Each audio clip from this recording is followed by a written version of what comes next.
position damay taxaw wax ko assumer ko mais dañuy dem fay ay nit ñii ay journalistes lañu ñii ay soi-disant chroniqueurs ne leen dem leen di diffuser de fausses nouvelles dem leen di sos ci nit ñi. Naby Vision. léegi wax nga affaire 300 les policiers lu ne dégg nañ ko ci policiers yi policiers yooyu recrutement politique la woon li ci ëpp policier boo xam ne amul benn niveau d'étude mënul bind turam ñu jël ko dugal ko ci suñu police loolu am na ci du ma ne ñëpp la ak yeneen bi débat bi posé woo ñu xool cas yi c'est pas l'autorité politique même qui a décidé c'est leur propre hiérarchie qui a fait la proposition ne lii matalul charte police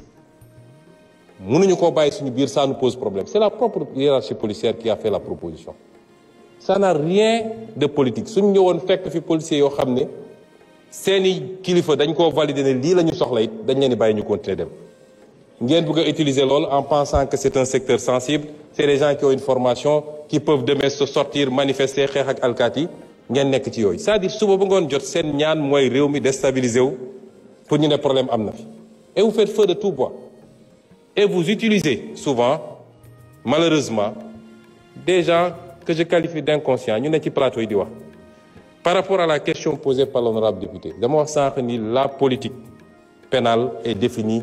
par le pouvoir exécutif ci domaine bii maanaam annoncé ko Sénégal yépp nag désormais la politique pénale c'est zéro tolérance à la matière ma wax ko ñëpp sur le fondement de la constitution de la République du Sénégal non contre Pape Djibril Fall amoo sañ-sañ xëy rek dugg ci moom dugg ci këram tudd jabaram tudd doomam saaga ko wax lu ne au nom de la politique est-ce que vous l'accepteriez-vous? Naby Vision. Il faut mu jeex ci réew mi ce sera zéro tolérance désormais dans ce pays diffusion de fausses nouvelles ce sera zéro tolérance dans ce pays que chacun assume on vous garantit à tout le monde la liberté d'expression mais on ne vous garantit pas ce qui va suivre après ku nekk na assumer lu muy wax kenn ragalu fi opposition la preuve je suis le premier ministre qui vient le plus à l'Assemblée depuis que je suis en politique j'ai toujours invité les gens au débat public fii laa daan taxaw j'étais un député de Pastef assemblée bi fees fii laay taxaw wax li may wax teg samay fait teg samay chiffres donc nous on n'a pas peur du débat mais lii ngeen bëgg a nekkee ci réew mi suñ ko bàyyee fi muy jëm du yoon te nag kenn ku ne na koy natt ci boppam le juge bi nga xam ne andil nañ ko nit kooku avouer devant le juge ni lii maa ko wax maa ko def mu soofantal ko relancer ko ne c'est pas grave te juge boobu buñ ko waxoon le 10e de ça ñu ne outrage à magistrat loolu du yoon Sénégalais yëpp am droit à la même dignité à ce que leur honneur soit préservé et sauvegardé et c'est la responsabilité de l'État et du pouvoir exécutif de veiller à ça et celui qui publie tout le monde est libre de publier suñ ñëwoon liberté de la presse dafa mooy dañu tere nit ñi ne leen kenn dootu fi publier kenn dootu fi wax chaque jour antenne yi ubbeeku na chacun est libre de publier chacun est libre de parler mais ci la ngay wax ak la ngay jëf suñ la nee Ousmane Sonko sàcc na nga am preuve bi Ousmane Sonko sàcc na boo ko publier wul baakaar nga da nga ko war a publier mais boo amul firnde ni Ousmane Sonko sàcc na bul dem bind ne Ousmane Sonko sàcc na. Le journalisme aussi c'est le contrôle la vérification de l'information maintenant ñi nga xam ne rek dañoo am organe de presse. Naby Vision. yor parti politique ba mënul am 1% nga bëgg ko transposer ci sa organe de presse ne mooy sa meetingukaay bis mu ne nga jël say nit teg ne leen wax leen kooku ce n'est plus de la presse c'est de la politique il faut l'assumer. Salaamaaleykum gars yi là où je vous parle le premier ministre est à l'Assemblée nationale bon face aux députés face à des questions d'actualité voilà bon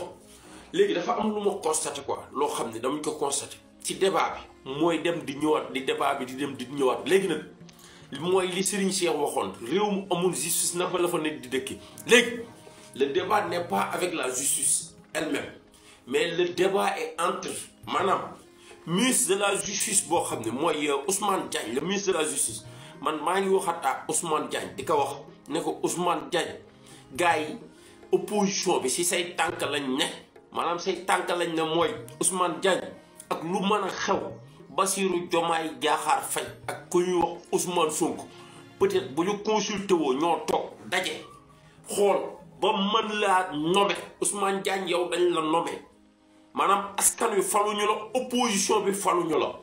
dañ laa nommer Bassirou Diomaye Diakhar Faye moo jël bigam xool parmi tant de magistrats parmi tant d'autres c'est pas aussi parce qu'il n'y a que Ousmane Diagne parmi tant de magistrats mais vous êtes choisi vous êtes nommé donc si vous êtes nommé bon gars yi di wax opposition bi ñu ngi lay jéem a jaxase ak Diomaye di la jéem a jaxase ak Sonko gis nga nag gars yi bu ñuy wax xam nga liñ naan seytaane waxul dëgg waaye yàq nam xel Naby Vision sam xel la ñuy yàq boo amul encadrement boo amul ndëgër lay boo xoolee ñoom lépp lu ñuy def dañuy def de sorte que yow Ousmane Diagne tey soit nga démissionné soit nga def de sorte que da ngay def loo xam ne Diomaye da lay daax léegi nag bu ko defee ñoom ñu boobaa ñu ne justice bi dañ ko politiser parce que ki fi nekkoon da doon doxal justice da doon doxal ci anam bu mucc ayib ci say tànk lañ ne bu la kenn nax parce que Ousmane Diagne bu opposition bi mënee sentir ni tey da ngaa baax Diomaye moo gis ni da ngaa baax mën nga liggéey réew mi te liñ lay doyee mate nga ko looloo tax tey sax même bu ko opposition bi di la jéem a sampat di la jéem bu dee ñoom kese mënuñu laa samp mënuñu laa teg ministre de la justice tey nag bu demee ba nu ban lay jay ba di la jàllax ci kaw président de la république ñoom ci logique boobu lañ ne ah Ousmane Diagne aussi d'avoir un bon encadrement ak dara parce que aussi ñun suñu réew mi dañu nekk di construire am réew bi ñu xoolee réew mi nag mun Ousmane Diagne aussi mënoo bañ ku critiquer justice mënoo bañ ku critiquer doxalin bi parce que askan wi fi teg Diomaye ñoom ñoo ne ko choisirul ñu ba ñun bañ fi tegee nag justice lañ doon wax ni ñuy doxee donc tey Ousmane Diagne liñ lay ñaan mooy réew mi dañ koy tabax yow lañ fa wóolu te kiñ fa wóolu yow lañ tànn parmi tant de magistrats du question affaire bi amul keneen ku ñu mën a tànn de dañ laa tànn. Naby léegi Vision nag ci biir tànn boobu tey opposition bi ñu ngi lay bëgg a utiliser comme arme di wax naan di la jéem a jaxaseeg premier ministre di la jéem a jaxaseeg ba pouvoir exécutif bi maanaam exécutif bi la ñuy jaxaseeg justice bi fi mu ne nii te loolu. ñaan nañ yàlla loolu moo mujjee woon ci réew mi Macky Sall daa dem ba moom ak justice bi ñoo am problème parce que Macky Sall dem na benn instant il était à l'aise avec l'exécutif il était à l'aise avec population mais justice bi Macky Sall bi mu demee bay jàkkaarlu justice bi moom di xeex ak justice bi ci boppam justice bi moo jël ay défensif bu boppam te pour le cas de Ousmane Diagne dañuy bañ a yegg ci cas boobu tey jii problème mu justice mooy ñëw di ñëwaat. léegi nag tey Ousmane Sonko am na lu wax lu am njëriñ maanaam ñii di saaga ak ñii di nangam ay Ousmane Sonko il est temps ñu jël ay responsable léegi nag désormais dañ doon wax naan Ousmane Sonko mooy def lii nee na moom affiché nu carrément léegi jël na ay responsabilités lu ci waay di def na ko assumé en même temps maa ngi dégg ni ñu ne Simon Faye mettre nañ ko en garde à vue donc Abdou Nguer wuyu ji na ak Mansour Faye il faudra que dans ce pays-là nit yi jël seen responsable on a un pays à faire am ñuy saboter donc ñii di saboter à Ousmane Diagne encore ñu lay wax parce que la justice est rendue au nom du peuple donc le peuple doit avoir des exigences et des demandes sur son ministre de la justice c'est ça la logique. Naby Vision C'est comme le peuple est exigeant sur le président de la République comme le peuple est exigeant sur l'Assemblée nationale.